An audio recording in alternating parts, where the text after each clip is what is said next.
사도행전 17장 30절에서 34절 말씀까지 되겠습니다. 사도행전 17장 30절에서 34절입니다.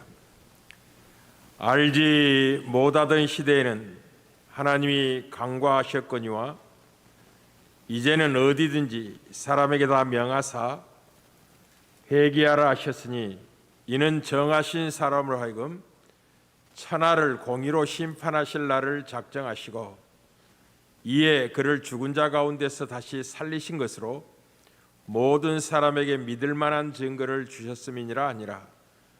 그들이 죽은 자의 부활을 듣고 어떤 사람은 조롱도 하고 어떤 사람은 이 일에 대하여 내 말을 다시 듣겠다 하니 이에 바울이 그들 가운데서 떠나매 몇 사람이 그를 가까이하여 믿으니 그 중에는 아레오가 관리 디오누시오와 다말이라 하는 여자와 또 다른 사람들도 있었더라. 아멘.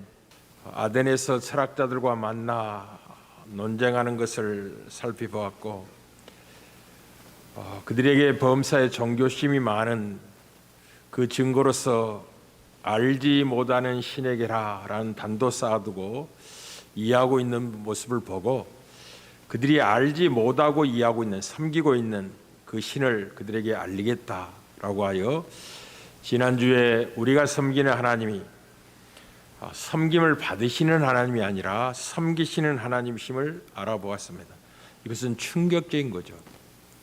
이방인의 신관에서는 가히 상상할 수도 없는 신이 있다면 사람에게 섬김을 받는 신이 있을 뿐이지 그 신이 사람에게 섬긴다는 것은 상상할 수도 없는 충격적인 내용이었습니다. 그리고 우주와 만물을 지신 하나님께서는 천지의 주제이시기 때문에 우상과 같이 여길 것이 아니라라는 선포하는 데까지 우리가 살펴보았습니다. 오늘은 좀 더 나아가서 결론에 이르게 됩니다. 사랑하는 성도 여러분, 복음 전파의 핵심 중의 핵심은 무엇이냐면 죽은 자의 부활이 예수 안에 있다는 사실을 전파하는 것입니다. 복음 전파의 핵심 중의 핵심이 뭐냐? 죽어도 다시 사는 길이 있다는 사실을 예수 안에서 증언하는 것이 가장 중요한 복음의 핵심입니다.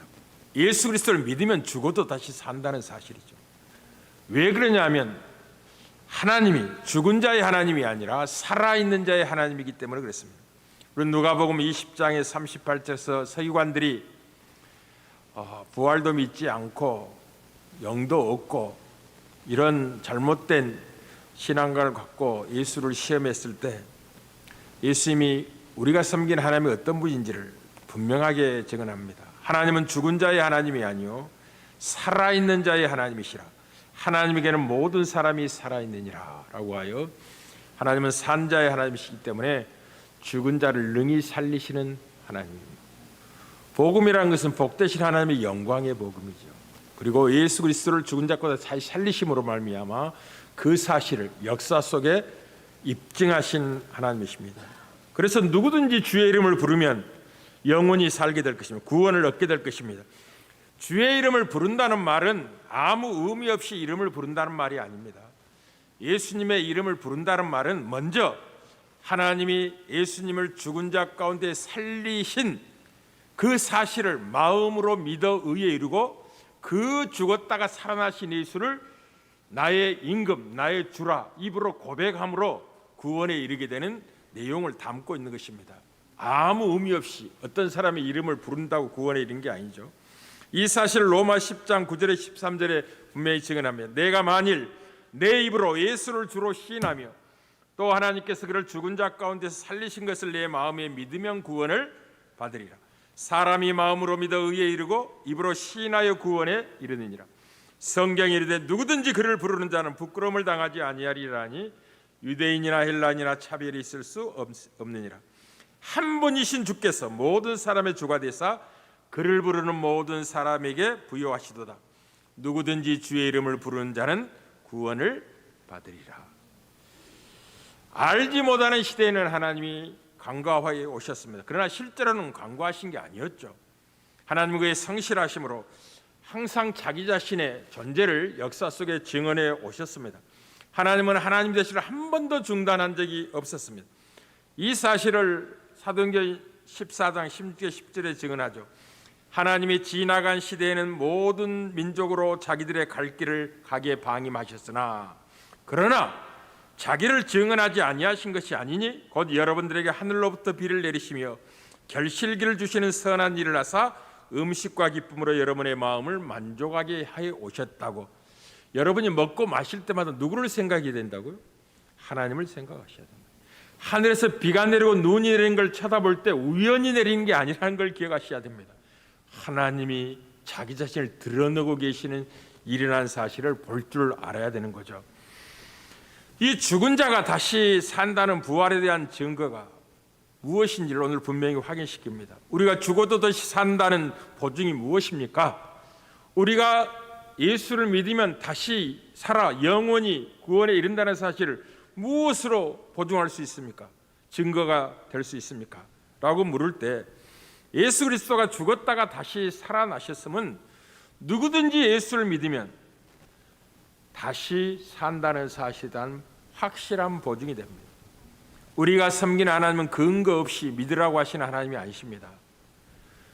그분은 죽은 자가 다시 살 수 있다는 사실을 역사 속에 믿을 만한 증거를 나타내 보이셨는데 그 증거가 무엇이라고요? 예수님이 죽으셨다가 다시 살아나셨다는 사실입니다. 확실한 증거를 드러내시고 예수를 믿으면 부활에 이를 것이다, 다시 살게 될 것이다 라고 이제 어디든지 천하각국에 다 회개하라 명하신 하나님이십니다. 회개하고 복음을 받아들이면 죽어도 다시 살게 될 것입니다. 어느 철학도 감히 상상할 수 없는 복음의 힘이죠. 죽은 자가 다시 산다는 것은 상상할 수도 없는 역사적인 사실이었죠. 어느 철학자가 그 자리에 이를 수가 없었습니다.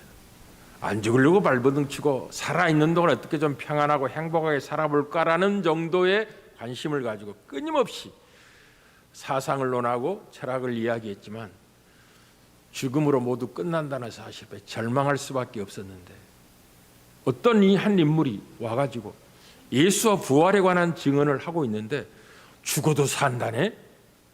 영원히 살 수 있다는 복음을 전하자 아마 그들은 충격을 받았을 것입니다. 그리고 우리가 섬기는 하나님은 자기 아들을 아낌없이 우리에게 내어주시기까지 우리를 사랑하신 하나님인데 동시에 그 예수로 말미암아 심판의 날을 작정해 두신 하나님이라는 걸 잊지 말아야 됩니다. 예수님은 우리의 구원자가 되시기도 하지만 심판주가 되신다는 걸 기억하십시오. 심판의 날이 작정되어 있기 때문에 기회가 한정되어 있다는 걸 잊지 말아야 됩니다. 지금은 은혜 받을 때고 구원의 날입니다. 아직 구원의 물이 닫히지 않았습니다. 여러분이 살아있는 동안은 예수를 믿을 기회입니다. 영원히 살 수 있는 복음을 받아들일 수 있는 절호의 찬스죠. 그러나 때가 되면 죽을 것입니다. 한 번 죽는 것은 정한 이치이기 때문에 그렇습니다. 그 위에는 심판이 있습니다. 우리는 히브리서 9장 27절에 이 비밀을 분명히 확인합니다. 한 번 죽는 것은 사람에게 정해진 것이요 그 위에는 심판이 있으리라. 이렇게 예수 안에 부활이 있다는, 영원한 생명이 있다는 전혀 들어보지도 상상할 수도 없는 복음의 메시지를 듣고 그들이 반응하는데 어떤 사람은 조롱합니다. 그리고 어떤 사람은 이해할 수 없다, 다시 좀 들어봐야 되겠다, 다시 와서 한번 다시 이야기해라, 그런 반응도 보인 사람이 있었습니다. 그런데 몇 사람이, 특별히 아레브가 관리인 디오누시오와 다말이라는 여자와 또 다른 몇 사람이 바울을 가까이하여 예수를 믿게 되었다는 거죠. 다른 지역에서 복음을 전하는 것과 대조한다면 아주 적은 구원의 역사였습니다. 우리는 데살로니가전서 데살로니가의 복음을 전할 때 그 사실을 사도행전 17장 4절이 증언합니다. 그 중에 어떤 사람 곧 경건한 헬라인의 큰 무리와 적지 않는 기부인도 고난을 받고 바울과 실라를 따르니라. 데살로니가에서는 큰 무리라고 소개될 만큼 아주 강력한 구원의 역사가 있었습니다. 그리고 베레아에도 이렇게 증언하죠. 그 중에 믿는 사람이 많고 또 헬라의 기부인과 남자가 적지 아니했다라고 하는데 아덴에서는 몇 사람이 바울을 따르게 됐다는 거죠. 그리고 그 소수의 두 사람의 이름을 한 남자와 한 여자의 이름을 기록하고 또 다른 사람이 있었을 정도로 이야기합니다. 아덴에서는 다른 지역에 비교한다면 논쟁은 컸고 사변은 탁월했지만 열매는 많지 않았습니다. 사도 바울은 이 사실을 깊이 자각하고 구원의 도를 정하는 사람의 공교한 말이 달려있지 않다는 사실을 처절하게 확인하게 될 것이고 고린도에 가서 그 사실을 증언합니다. 예수 그리스도의 십자가에는 내가 아무것도 알지 아니하기로 작정한다 라고 증언하게 됩니다. 그러나 사랑하는 성도 여러분, 열매 맺기 어려운 이 헬라 철학과 인본주의 문화의 도시인 이 아덴에서도 사도 바울의 복음의 전파를 통해서 소수이지만 열매가 맺었다는 걸 기억하십시오. 이게 신비입니다. 도저히 열매 맺기 어려운 철학의 도시, 사상의 도시, 인본주의 사상으로 가득 찌러있는 그런 곳에서도 구원의 역사가 나타났다는 데 신비가 있습니다. 그 이유가 무엇일까요? 그 이유는 믿음은 들음에서 나기 때문에 그렇습니다. 믿음은 들음에서 납니다. 사도 바울이 복음을 전파할 때 믿음이 생긴 자가 생겼다는 거죠. 로마서 10장 14절에 15절입니다. 그런즉 믿지 아니하는 자를 어찌 부르리요? 듣지도 못한 일을 어찌 믿으리요? 전파하는 자가 없이 어찌 들으리요? 보내심을 받지 아니하였으면 어찌 전파하리요? 기록된 바 내 아름답도다 좋은 소식을 전하는 바리함과 같으니라 라고 하여 누군가 구원을 얻기 위해서는 주의 이름을 부르는 역사가 있어야 되는데 주의 이름을 부르기 위해서는 복음을 듣고 믿음이 생겨야 되는 것입니다. 복음을 듣기 위해서는 누군가 전파해 주는 자가 있어야 되고 전파하는 자는 아무나 내가 하고 싶다고 각오하고 결단해서 복음을 전하 이렇게 되는 게 아니라 하나님이 보내셔야 된다는 걸 기억하십시오. 그러니 구원이 시작되기 전에 가장 우선하여 중요한 것은 하나님이 누구를 세워 복음을 전할 자로 파송하는 게 가장 중요합니다. 그래서 이 선교 여행이라는 것은 바울이 결단하고 가야 되겠다라고 해서 시작되는 게 아니에요. 우리는 안디옥 교회에 있을 때 성령이 사도행전 12장 2절 3절입니다. 주를 섬겨 금식할 때 성령이 이르시되 내가 불러 시키는 일을 위하여 바나바와 사울을 따로 세우라 하시니 이에 금식하며 기도하고 두 사람을 안수하여 보내니라. 성령이 친히 하나님이 친히 선교사를 세우시고 그들을 보내시는 거죠. 그렇기 때문에 열매 맺기 힘든 아덴에서 열매가 맺히는 겁니다.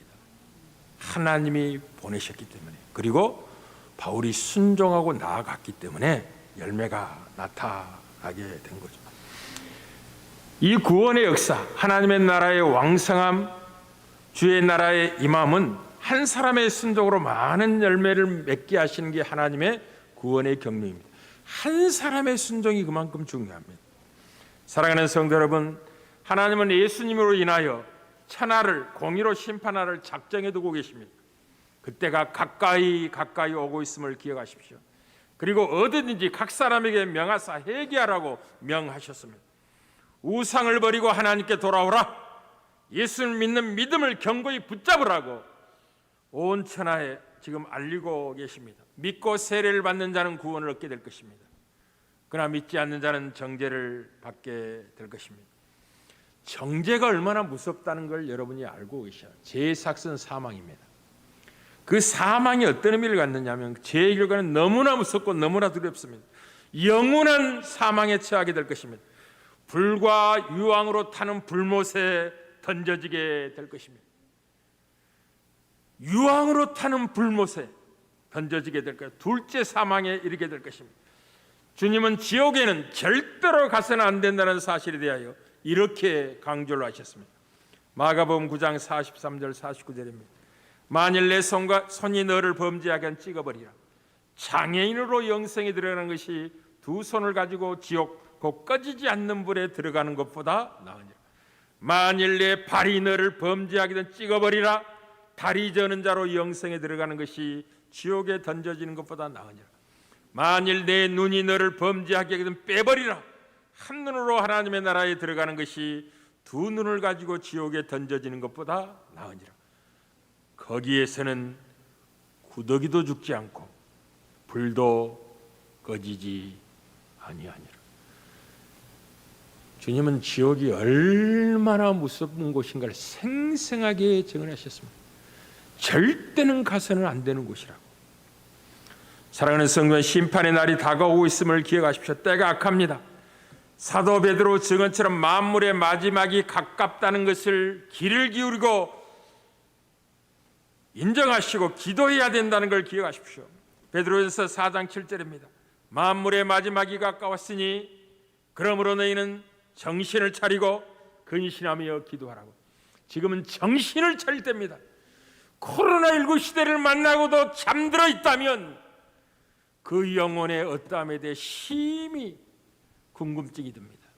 지금은 자다가도 깰 때라는 걸 기억하죠. 어느 때보다 기도해야 될 때입니다.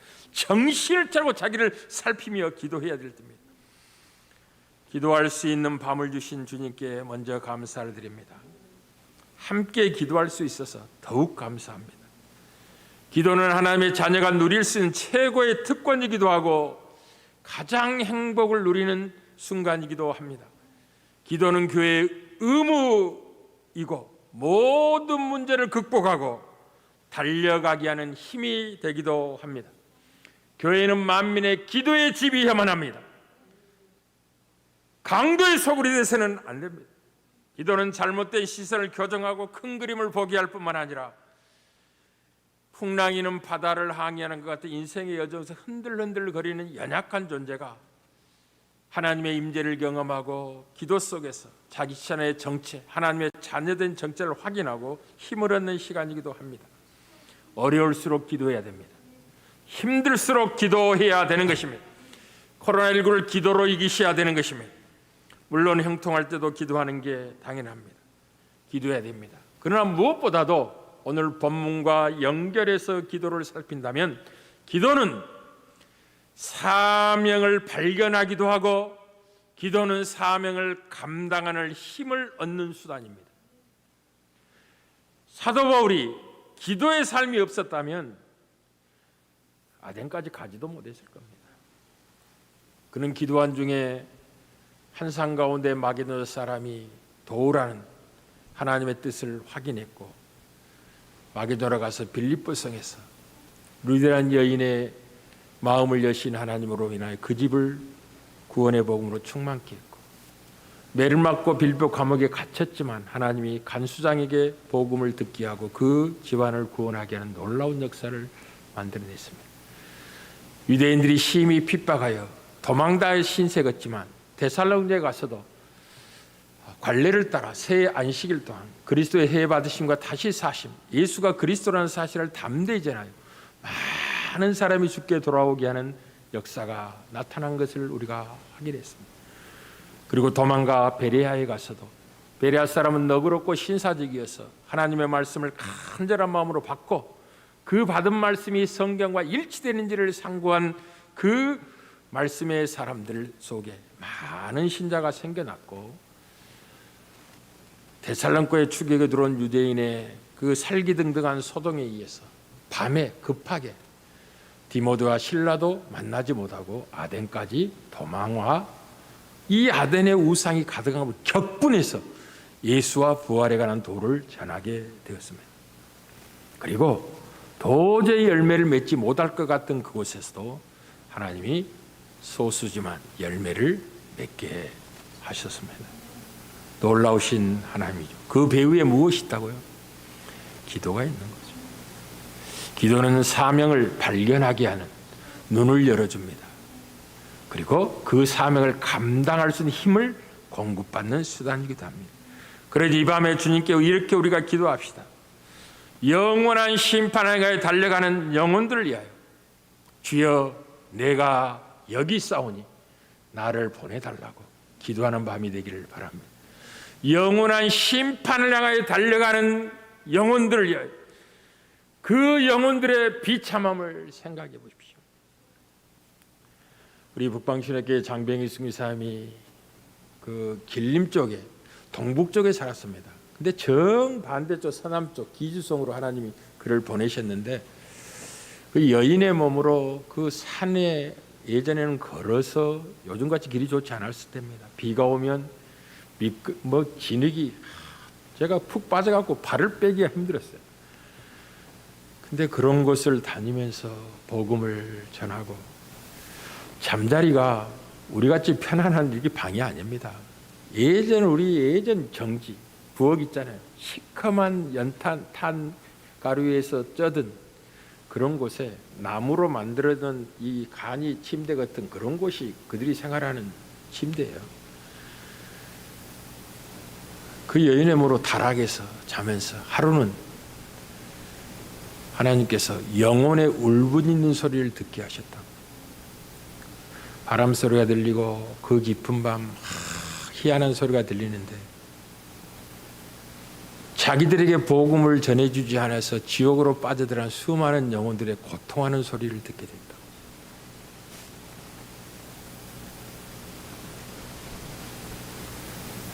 구더기도 죽지 않고 그 불이 영원히 꺼지지 않는데, 그 불이 어떤 불이라고요? 유황으로 타는 불못입니다. 가장 역겹고 가장 타면 그냥 지글지글 거려버리는 그런 불못에 예수를 믿지 않고 죄로 심판받은 영혼들이 가야 될 그 저주의 장소로 가지 않게 하려고 온갖 고난과 아픔을 기쁨으로 감내하면서 복음을 전한 거 아니겠습니까? 교회가 해야 될 사명입니다. 이 밤에 기도합시다. 영원한 심판에 달려가는 영혼들 위하여, 주여 내가 여기 있사오니 나를 보내달라고, 나를 사용해달라고, 방황하는 영을 인도하여 생명자를 이끄는데 나를 써달라고 간절히 기도하는 복된 밤이 되어지기를 바랍니다.